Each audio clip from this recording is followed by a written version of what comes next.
келесі 말하기. 그림을 보고 외모와 복장에 대해 이야기해 보세요 дейді. мына суретке қарап суреттегі адамдардың сырт келбеті мен киім үлгісі жайлы айтып әңгімелесіңіздер достарыңызбен бірге. Мысалы мына бірінші кісіні қалай дейміз, 동그란 얼굴 дейміз. 동그란 얼굴. 파란 셔츠를 입었어요 деп айтуға болады. 가방을 맸어요. 셔츠 이 치마를 입었어요 деп солай айтсаңыздар болады. 키가 작은 дейміз ба? 키가 작지도 않고 크지도 않고 그냥 보통이에요. 그냥 그래요 деп айтсаңыздар болады. солай сипаттаңыздар. мысалы 안경을 썼어요. 네모한 얼굴 деп. олар мысалы 갸름한 얼굴, соқпақ бет, жіңішке келген. солай сипаттап достарыңызбен бірге әңгіме айтыңыздар. келесі екінші тапсырма 말하기든. 우리 반 친구들의 외모와 복장을 메모하고 작과 이야기해 보세요 дейді. 메모하다 деген сондай түртіп қысқаша жазу, қысқаша түртуді айтады. солай жазуды. мысалы 완미 туралы айтқан екен, жазған екен. 깨끗한 이 피부, 동근 얼굴, 작은 눈, 높은 코, 큰 키, 짧은 파마 머리 деп осылай қысқаша сырт келбетін осылай сипаттаған екен. сіздер де осылай өздеріңіз достарыңызды қысқаша сипаттап жазып, олардың киім үлгісі жайлы, не кигені жайлы жазып, одан кейін 작과 이야기해 보세요. досыңызбен, яғни жұбыңызбен бірге әңгіме айтыңыздар. солай. Тұтки 9-шы тректі тыңдап сіздер бұл сұрақтарға жауап беріңіздер. Кейінірек бір сабақты өзін бірге тыңдап, бірге орындап жасайтын боламыз. алдымен өздеріңіз орындаңыздар.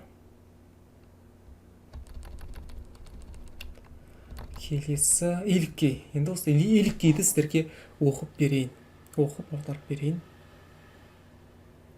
우리 반에는 여러 나라에서 온 친구들이 있다. біздің сыныпта әртүрлі елдерден келген достар бар дейді. оқушылар бар. 오늘은 지난 4개월 동안 같이 공부한 반 친구들을 소개하겠다. бүгін өткен 4 ай бойы бірге оқыған сыныптағы достарымды таныстырамын дейді. бірінші ча오민нен бастайды екен. 중국에서 온 ча오민은 키도 크고 얼굴도 잘생겼다. қытайдан келген ча오민 бойы да ұзын, түрі де жақсы әдемі келген дейді. 잘생기다 올다라 қолданады. 성격도 활발해서 처음 만난 사람에게 먼저 말을 건다 дейді. мінезі де сондай активні, жарқын болғандықтан, белсенді болғандықтан, алғаш кездескен адамға бірінші болып өзі сөз бастайды дейді. 말을 걸다, сөз бастау. 한국어 공부를 힘들어 하지만 수업도 열심히 듣고 발표도 적극적으로 한다. корей тілін оқуын кішкене қиын көргенмен, кішкене қиын болғанмен оған сабақты да жақсылап тыңдап, жаңағы 발표, презентацияны да белсенді түрде жасайды дейді. 태도도 좋고 이야기도 재미있게 잘하고 외모도 멋지니까 친구들과 선생님에게도 인기가 많은 친구이다. сондай 태도 дегеніміз басқа адамдармен қарым-қатынасы.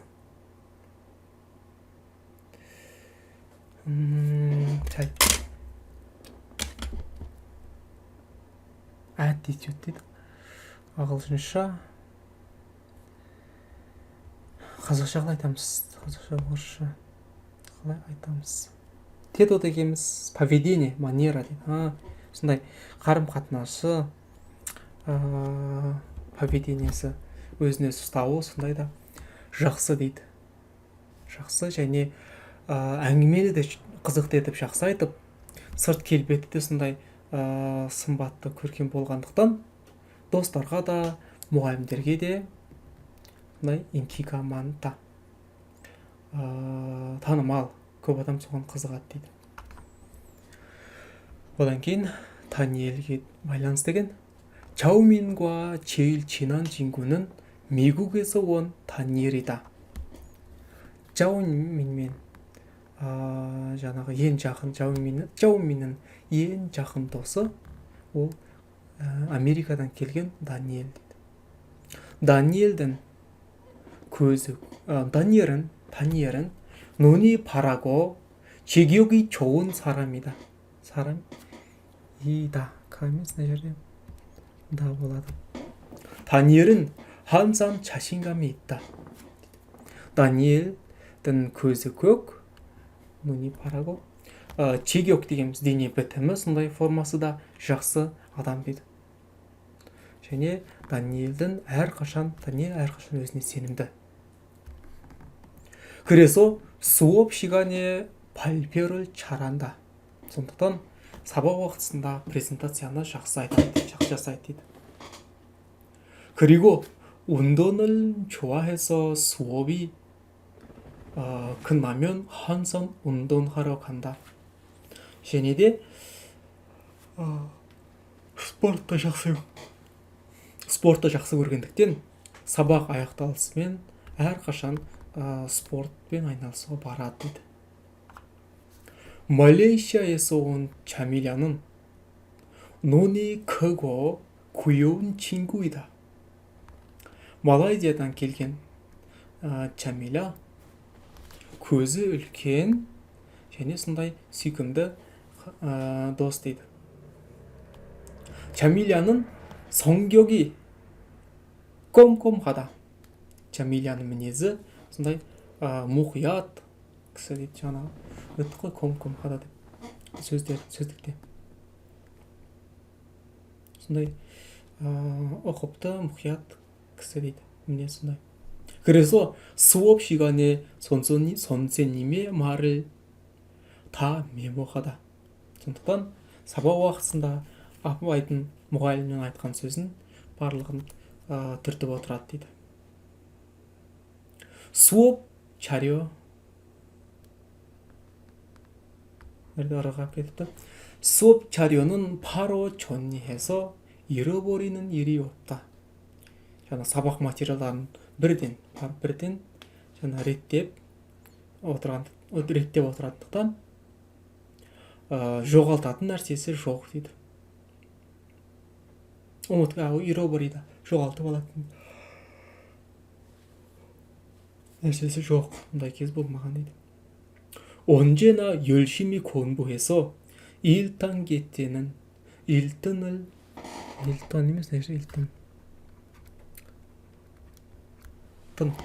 1등을 했다. 근데 1등을 했다. әрқашан сабақ 언제나 деген соң әрқашан сабақты жақсылап оқитын болғандықтан бірінші деңгейде бірінші орын алды дейді. бірінші деңгейде 자밀야는 сыныпта бірінші орын алғанда бағасы үлгерімі өте жақсы болған. 자밀야는 독서가 취미라서 쉬는 시간에도 늘 책을 읽는다. 자밀야는 жаңағы кітап оқу хобби болғандықтан демалатын уақытта да әрқашан кітап оқып отырады дейді. оқиды. келесі. 러시아에서 온 마리나는 자밀야의 룸메이트이다. ресейден келген марина 자밀야ның сынып бөлмелес спутница дейді. румейті бірге тұрады. Маринаның 날씬하고 예쁜 친구이다. марина кішкене 날씬하다 деген сондай жіңішке арықтау келген, сондай қалай не аламыз, белгілейміз. Одан кейін әдемі дос дейді, әдемі дейді. 쇼핑이 취미라서 항상 예쁜 옷을 입고 멋진 구두를 신는다. жаңағы сауда жасау, 쇼핑 жалпы базарға бару, киім сатып алу, сол хобби болғандықтан әрқашан әдемі киім киіп, сондай әдемі туфлилер киіп жүреді дейді. туфли киеді дейді. 그런데 마리나는 좀 덜련된다. алайда марина кішкене бір жеңілтек, сондай бос, сондай көп қыдыратын адам дейді. Сондай мінезі. сөздікті кішкене түсіндірдім сіздерге. 그래서 물건을 자주 잃어버리고 숙제가 있는 것도 자주 잃어버린다. сондықтан нәрселерді, заттарды да жиі жоғалтып алып, жаңағы үй жұмысы бар нәрсені де, үй жұмысын да бар екенін де ұмытып кетеді дейді. 실수를 많이 해서 항상 꼼꼼한 자밀라가 도와준다 дейді. жаңа қателіктерді көп жасайтын болғандықтан әрқашан жаңағы ұқыпты Жамиля көмектеседі дейді. келесі 바이라가 байланысты. 몽골에서 온 바이라는 내성적인 성격이라서 처음 만난 사람과 얘기를 잘 하지 않는다. 내성적인 деген жаңа 활발적인 дегенге қарама қарсы 활발하다. осыған қарама қарсы кішкене тұйық деген. Монғолиядан келген байра кішкене тұйық мінез болғандықтан алғашқы кездескен адаммен жаңағы көп жақсы әңгіме айтпайды дейді. 나도 비슷한 성격이라서 1단계 때는 바이라를 잘 몰랐다. мен де сондай ұқсайтын, мен де мінезім соған ұқсайтын болғандықтан бірінші деңгейде 바이라ны жақсы білмедім дейді. 그런데 얼마 전에 우연히 함께 밥을 먹었다. алайда 얼마 전에 дегеніміз бірнеше күн бұрын дейді. жақында аз күн бұрын кездейсоқ бірге тамақ іштік дейді. 우리는 좋아하는 음식이 같고 성격도 비슷해서 친한 친구가 되었다.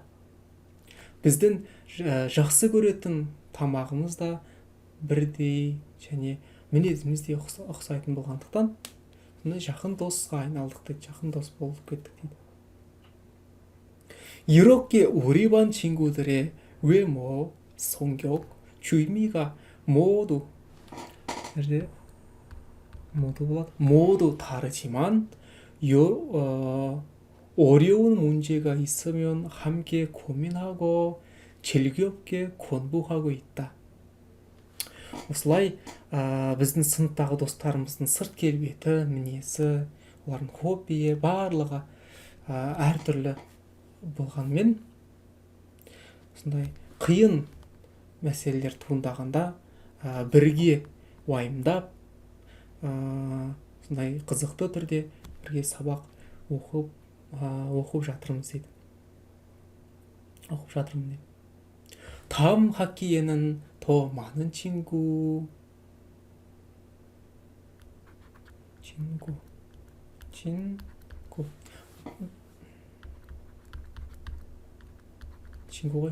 친구를 사귀고 싶다. келесі семестрде тағы да көп достармен дос достар тапқым келеді дейді, достасқым келеді дейді. Сагүйда, 친구를 사귀다 дегеніміз достасу деген сөз. Дос табу. ағылшынша make friends дейді ғой. 그 친구들과 남은 한국 생활을 더 즐겁게 하고 싶다. сол достармен бірге қалған Кореядағы өмірімді одан да ары қарай қызықты өткізгім келеді дейді. енді осы оқығанымызға байланысты сұрақтарға жауап берейік. 읽은 내용과 다른 것은 찾으십시오. оқығанымызбен басқасын таңдаңыз. сәйкес келмейтінін таңдау керек. мысалы, 다니엘의 취미는 운동이다. 다니엘дің несі? 다니엘дің хоббиі 운동 дейді. иә, дұрыс. жаңағы сабақ аяқталсын бәрі барады дейді, бұл дұрыс. бізге несіне мазмұнымен сәйкес келмейтін нәрсені табу керек. сәйкес келеді. 짜오미는 성격도 활발하고 재미있는 사람이다. бұл да дұрыс. 우리 반 1등은 자밀야이다 дейді. енді мынау дұрыс емес, өйткені бұл жаңағы 1단계де бірінші орынға алған еді. 1단계.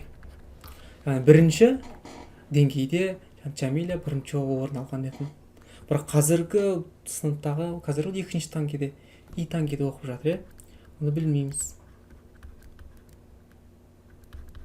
сондықтан мынау қате болады. 바이라와 나는 성격이 비슷하다. дұрыс. 바이라 мен автордың мінезі ұқсайды. келесі, 친구들의 성격을 메모해 보십시오 дейді. осылай оқып осы достардың, мына кісілердің мінезін кішкене жазыңыздар. мысалы, 활발한 성격 деп, 눈이 큰 деп, сондай 꼼꼼한 친구 деп осылай жазыңыздар. келесі, 다음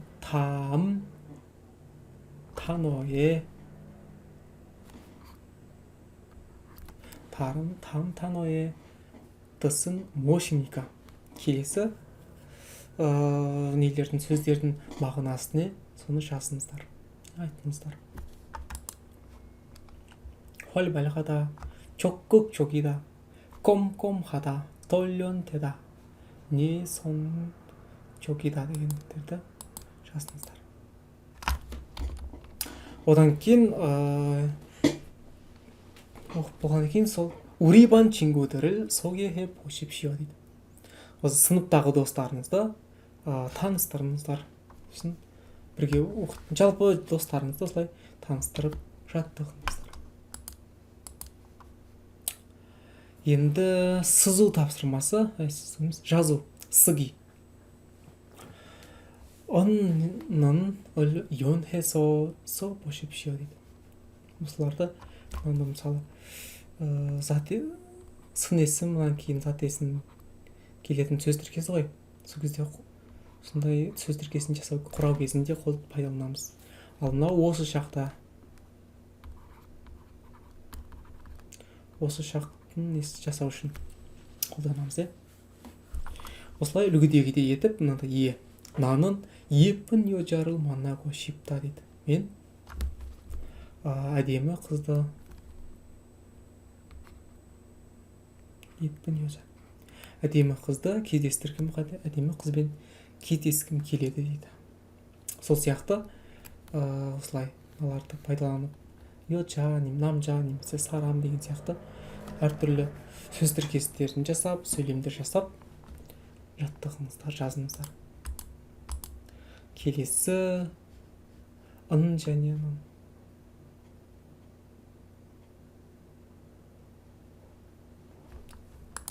келесі дәл сондай екен.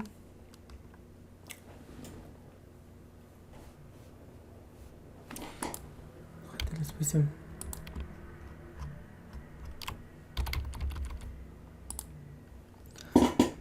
келесі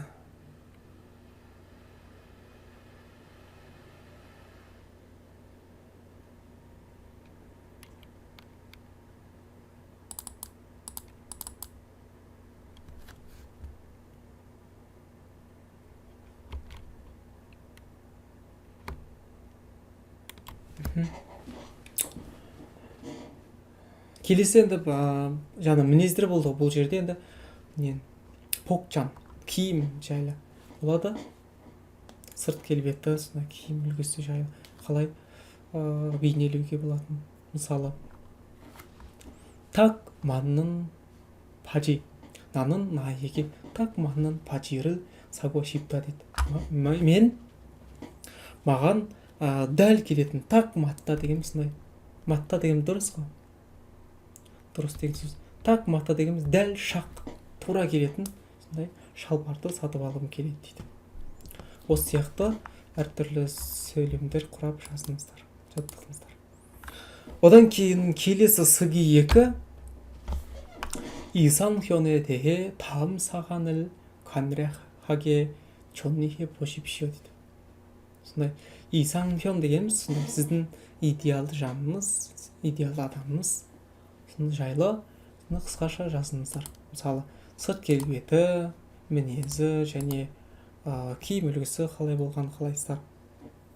Солай бейнелеп жазынып жаттығыңыздар. Одан кейін соларды пайдаланып кішкене шығарма жасайсыздар және достарыңызбен алмасып оқып қате жерлері болса түзетіп жаттығасыздар жазу. келесі соңғы бөлім 의손 의태어. сондай өтеміз. жаңа одағай еліктеуші сөздер. 냠냠 дейді. 냠냠. 음식을 맛있게 먹는 소리. 또는 그 모양 дейді. тамақты сондай әдемі етіп, дәмді етіп жейтін, сондай сүйсініп жейтін дыбыс немесе соның бейнесі. соны біз ням-ням дейді. яғни екеуі де бола береді. дыбыс та және бейне де. мысалы, 아이들이 과자를 냠냠 먹는다 дейді. балалар печеньені ням-ням етіп жеп жатыр дейді. 피자 한 판을, 한 판 деген жаңа сөздікте бар ғой. 피자 한 판. 피자 한 판을 혼자서 냠냠 다 먹었어요. 다 먹었다. 피자ның бір несін, табасын бөлек. жалғыз өзім ням-ням етіп бәрін өзім жеп қойдым дейді. жедім дейді. дәмді болған кездесін қолданады. келесі 벌컥벌컥. 음료나 술 등을 자꾸 들이켜는 소리 또는 그 모양.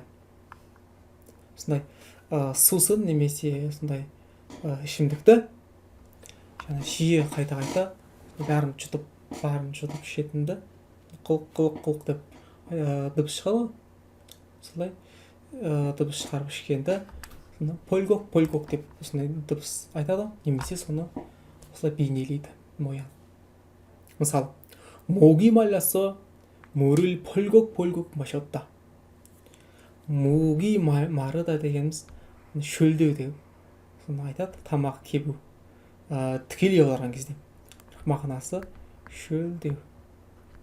шөл дегендіктен суды 벌컥벌컥 етіп ішіппін дейді. 맥주 한 잔을 벌컥벌컥 순식간에 다 마셨다. екінші мысал, сыраның бір бокалын 한 잔 벌컥벌컥 етіп сондай өте қысқа уақытта лезде барлығын ішіп қойдым дейді. жалпы біліп жүрсіңіздер осындай сөздерді, одағай сөздерді еліктеуші. келесі 굴곡굴곡. 액체나 음식물 따위가 구멍으로 구멍되고 tесік 한꺼번에 넘어가는 소리 또는 그 모양. айтады. 액체 дейміз сұйықтығы немесе осындай тамақтар тауиға тамақ бірліктері тесікке қарай сондай барлығы бірден құйылу бір уақытта барлығы осындай номогада осындай өтіп кету. Бәрін бірден құя салып айтады. Соны троганың сори, сол дыбыс немесе сондай бейне. Мысалы, ай가 우유를 굴곡굴곡 잘 마신다 дейді. Бала сүтті сондай күлгок етіп жақсы ішеді дейді. Сондай бәрін бірге іше салғанда 한꺼번에 나는 아침마다 오렌지 주스를 굴곡굴곡 마신다 дейді. Мен әр таңертең сайын, әрқашан күн сайын таңертең апельсин шырынын күлгок етіп ішемін дейді. Келесі соңғысы ол 후루룩.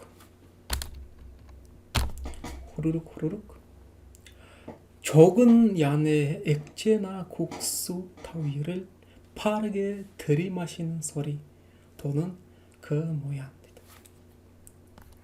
кішкене мөлшердегі сұйықтықты немесе кеспені жылдам деп ішіп алуды, сондай жеуді, соны аузына салып жұтуды, сондайдың дыбысы немесе соны бейнелейтін бейне. мысалы, 식당에서 자장면을 후루룩 먹었다. асханада 자장면 дегеніміз Қытайдың кеспесі, соя, қара соустан жалынған, қосылған. Сондай кеспені, 자장면 кеспесін 후루룩 етіп іштім дейді. деп дыбыс шығарып ішуді, соны 후루룩 дейді. 옆에서 후루룩 라면 먹는 소리가 난다. айналамызда 후루룩 етіп сондай рамен жеп жатқан дыбыстар шығып тұр дейді. Мысалы, мінекей біздің 3-ші сабағымызда осылай аяқталды. Өздерінің үйде тыңдау тапсырмасының скриптісі.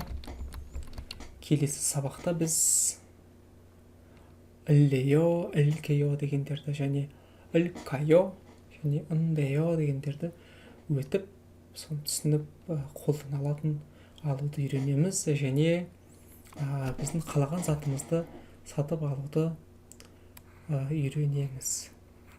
Корей тілінде қалай сатып алуды үйренеміз. келесі сабақта кездескенше тыңдағандарыңызға рахмет.